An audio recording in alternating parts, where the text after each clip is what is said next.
My dear friend in Christ, Terry Fox, a 20-year-old student of Simon Fraser University in Canada, contacted bone cancer in 1977. Terry's right leg was amputated.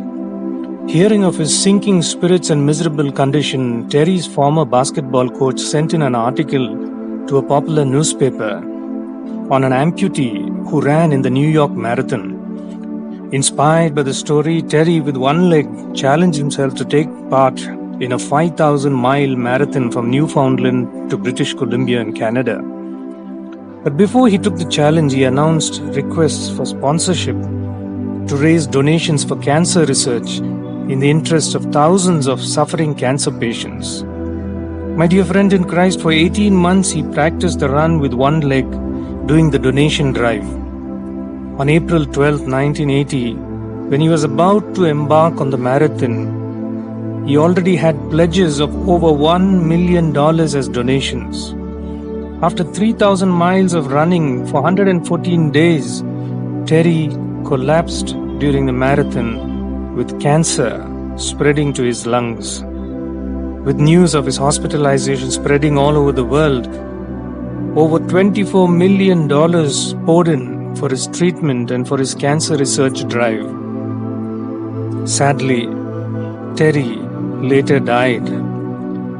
But my dear friend in Christ, Terry chose to light a candle rather than curse the darkness. So no matter what our condition is, God knows that each of us have the immense potential to become light for those in darkness. God has a purpose for each one of us. St. Paul in his letter to the Romans writes, "We know that in all things God works for good of those who love Him, who have been called according to His purpose." Romans chapter 8 verse 28.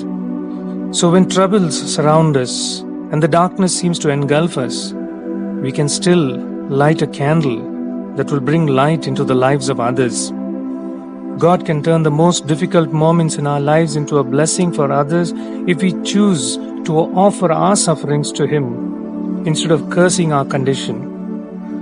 When we do this, even sufferings begin to seem to us only for a fleeting moment.